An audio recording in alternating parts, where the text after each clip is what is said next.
As-tu déjà senti ton cœur s'emballer face à une énigme que tu ne peux pas résoudre? Une femme qui t'a captivé sans raison claire, qui t'a laissé dans un tourbillon de questions sans réponse. Pourquoi certaines femmes semblent-elles attirées par le chaos plutôt que par la douceur d'une vie paisible? Pourquoi l'absence d'une personne peut-elle allumer un feu là où sa présence ne fait que réchauffer à peine? Et si je te disais que Sigmund Freud, le père de la psychanalyse, a frôlé une réponse à ces mystères, mais qu'il a choisi de la cacher? Bienvenue dans une plongée profonde, presque dangereuse, dans les abysses de l'inconscient, là où le désir n'est pas ce que tu crois, où l'amour est un champ de bataille, et où une femme peut devenir une obsession qui te marque à jamais. Pose-toi cette question, et si l'amour que tu cherches n'était pas une réponse, mais un défi? Reste avec moi car cette vidéo va ébranler tout ce que tu pensais savoir sur le cœur humain. Imagine une carte secrète, tracée dans l'ombre par Freud lui-même, non pas pour être lue avec les yeux, mais pour être ressentie avec l'âme. Une carte de l'esprit féminin où l'amour n'est pas une caresse douce, mais une tempête déchaînée, où le désir n'est pas une promesse de bonheur, mais une tension électrique, où l'affection, parfois, est la plus subtile des manipulations. Te souviens-tu de cette femme qui t'a marqué sans que tu puisses l'expliquer? Celle qui est apparue comme un poème vivant, puis disparue comme une ombre dans la brume? Cette vidéo n'est pas une leçon pour comprendre les femmes comme on résout une équation. Non, c'est une immersion dans les coulisses de l'inconscient, là où se cachent des vérités si troublantes qu'elles furent censurées, enfouies sous des décennies de silence et de pudeur. Freud a passé 30 ans à explorer l'âme féminine, et pourtant, à la fin de sa vie, il murmurait encore « Que veut une femme ?»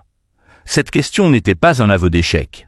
C'était une confession, parce que ce qu'il avait découvert était trop explosif pour être crié au monde. Dans ses carnets privés, jamais publiés, il parlait d'un circuit sombre, un code inconscient qui régit le désir féminin. Elle jure chercher la tendresse, mais elle s'enflamme pour le drame. Freud l'a vue dans ses patientes, comme cette jeune aristocrate qu'il appelait la fille au loup.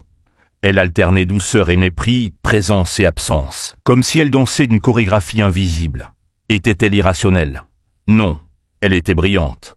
Chaque silence, chaque provocation, chaque geste ambigu était un test, une danse de pouvoir.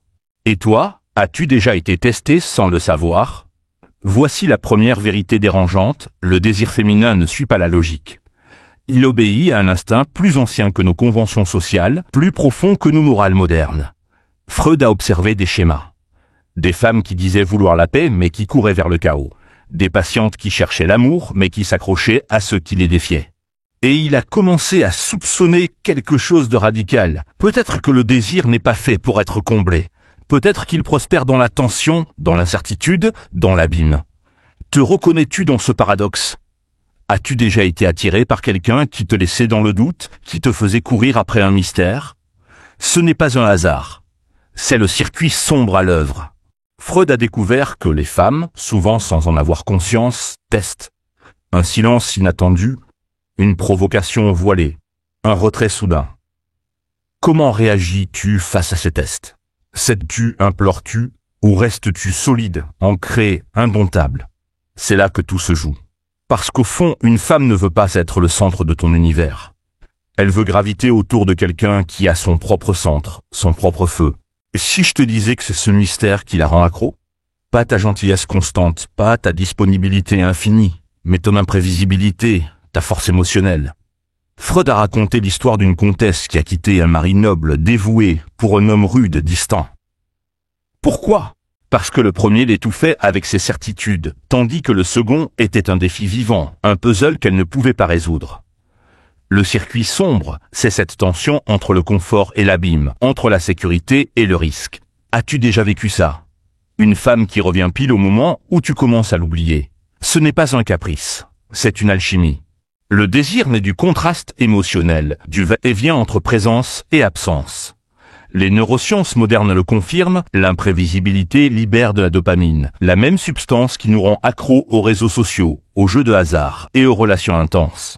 Et si tu pouvais maîtriser ce jeu, pas pour manipuler, mais pour devenir inoubliable. Imagine deux hommes. Le premier est toujours là, prévisible, doux, répondant à chaque message en quelques secondes, envoyant des fleurs, complimentant sans cesse. Le second apparaît avec une intensité brûlante, puis disparaît dans le silence. Il complimente avec un regard perçant, mais provoque avec ses mots. Il offre de la tendresse un instant, puis de l'indifférence le suivant. Lequel reste gravé dans ta mémoire? Le second, toujours le second. Pourquoi? Parce que le cerveau humain est câblé pour courir après ce qui échappe, pour désirer ce qui résiste. C'est ce qu'on appelle le renforcement intermittent. L'incertitude est plus addictive que la certitude. Te rends-tu compte de la puissance de ce mécanisme? Ce n'est pas de la manipulation, c'est de la biologie. Freud l'a vu dans une soprano viennoise qui a abandonné un mari aimant pour un poète alcoolique. Quand il est là, j'existe. Quand il part, je m'éteins, disait-elle. Ce n'était pas de l'amour au sens classique. C'était une dépendance, une addiction émotionnelle. Et cette addiction naît d'un pic émotionnel, un mélange explosif de plaisir et de frustration qui grave une cicatrice invisible dans l'âme. As-tu déjà été cette cicatrice pour quelqu'un? Ou as-tu été celui qui s'efface, oublié dans la monotonie d'une gentillesse trop prévisible? Voici le secret que Freud n'a jamais osé crier au monde. Pour être inoubliable, il ne faut pas être parfait. Il faut être une expérience, une tempête émotionnelle, un silence qui hurle, une présence qui défie. Et si tu pouvais devenir cet homme? Pas en jouant un rôle, pas en manipulant, mais en comprenant le rythme de l'inconscient. Freud parlait d'une empreinte psychosexuelle, un moment précis où le désir cesse d'être un choix et devient une compulsion biologique. Une femme ne décide plus d'être attirée, elle l'est, malgré elle. Mais attention, ce lien a une fenêtre temporelle. Freud suggérait qu'entre 3 et 6 mois, tout se joue. Si tu rates ce tempo, si tu donnes tout trop vite, la porte se ferme et elle ne s'ouvrira plus. Es-tu prêt à sculpter cette expérience?